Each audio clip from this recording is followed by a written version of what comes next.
So, the Glock 19. Everybody knows them. Everybody knows what they are. There's a million reviews, a million videos, whatever, about them. So nothing special, nothing new, nothing fancy. They're boring. But what makes this 19 special? Granted, only to me.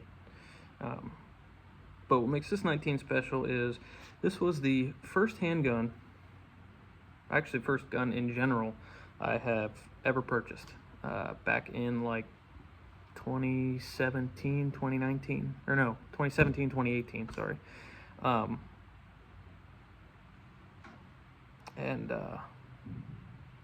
So I shot a little bit. I didn't really know a whole lot about stuff back then. I didn't really know what was good, what was bad, this, that. I ended up putting a fake Trigicon RMR or something on there, some Amazon junk. And then I had like an O-light on it. Well then, I just felt it was a little big for carry wise. I was a little skinnier back then. So I got a 43X, and I loved it. It was fantastic. Shield arms mags, you could carry 15, same amount as a 19, like half the size. It was fantastic, right? So I ended up selling this to a buddy of mine, and didn't really care, didn't think anything of it, because I love the 43X.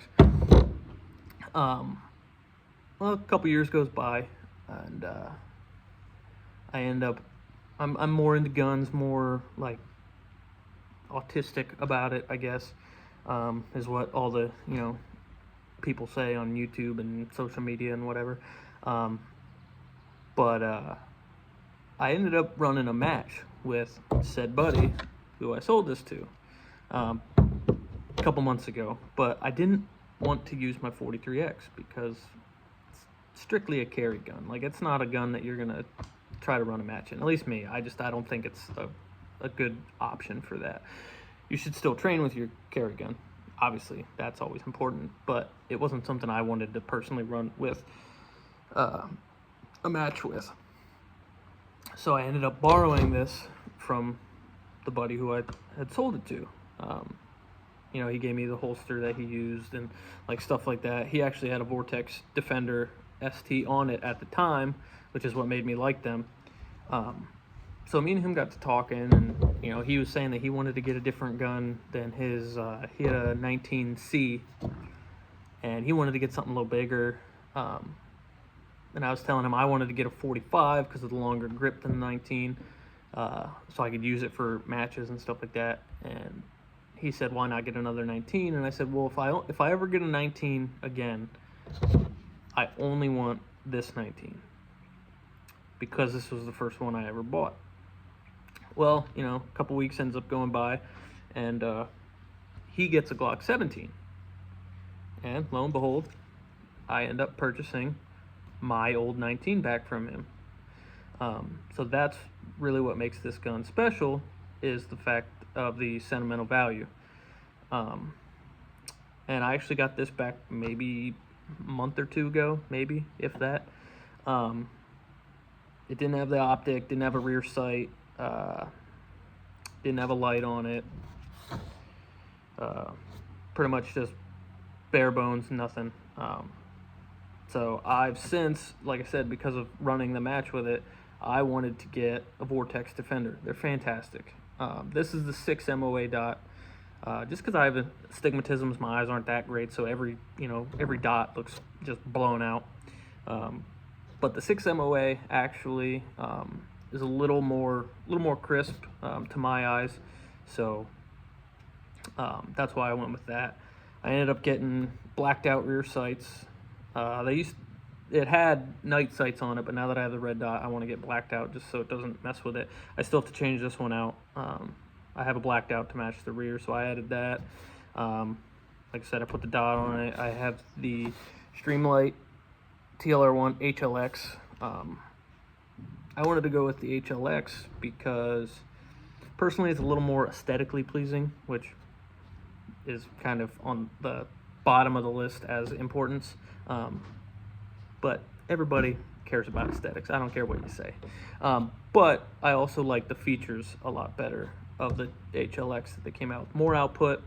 The rechargeable batteries, though, I mean, that's not a huge deal to me. I can just run CR123s, even though that'll kind of lower the output. It's not a big deal. I like the fact that it was a front opening, though it's not really that big a deal. You know, it's like some people say, oh, what's the big deal taking the gun off or taking the light off the gun just to change batteries? Not like it has to zero or anything. If you don't have to, why do it? You know, so that's why I kind of like this better. I like how it came with 2 different switches. So I have the high switch on my offhand side for my, for when my thumb is here, and then I have the normal switch on this side for my trigger finger. I also have a magwell on here. It's just a mag pole, nothing crazy. Obviously it's empty for you guys that care. I wanted to try a magwell, but I didn't want to spend a lot of money in case I didn't like it. You know, like the more expensive ones, like the SLR stuff. Though, I'm sure they're way better because they're metal, sturdier, maybe more of a flare, what have you. But I just kind of wanted to try one. These were cheap. They're like 20-25 bucks. They're polymer, whatever. The frame of the gun's polymer, so it's not like it matters to me. They give you a little bit of a nice flare, so nothing crazy. It's not too bulky. The 19 grip was always a little short to me personally, but with that magwell on there, you kind of get like a nice little, like a nice little purchase for your pinky to kind of give you that good grip on there. I love it. I don't know why it took me so long to ever get a magwell. Whatever kind you get, it doesn't matter. They're great. Magwells in general are great. It also has the undercut here. My buddy ended up doing that, and I never really thought that was that big of a deal or anything like that. But now that this has it, it's just the ever so slight little difference that is just it makes a difference.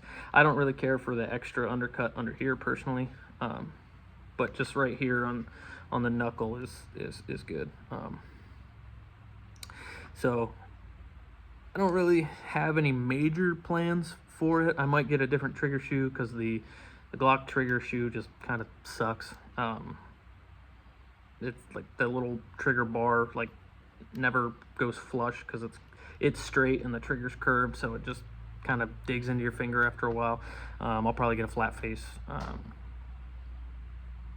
I don't know which one yet. There's a couple different options that I like, so eventually I'll do that. But I don't think I'm gonna do any fancy like slide cuts or porting or anything like that. I'm probably just gonna leave it mostly as it is, stock. I'll leave the internal stock other than the shoe. I might maybe get a back strap, but I used to have one on it, but it doesn't have one now, and it hasn't really seemed to bother me much, so we'll see about that. But so yeah, I'm really glad to have my 19 back. I also have a little piece of tape on the this side because I just don't like big bright logos. But yeah, I'm really excited to have this back. I kind of am actually going to replace my 43X with this, which originally the 43X replaced this, but yeah, the 43X is just a little small for me now, because I want something I can use pretty much for everything. So like this I could use for carry, I could use for matches, etc. So this will definitely end up replacing the 43X. So yep, just nothing fancy about it. It's just this was like a sentimental thing to me. So yeah, that's my Glock 19 Gen 4.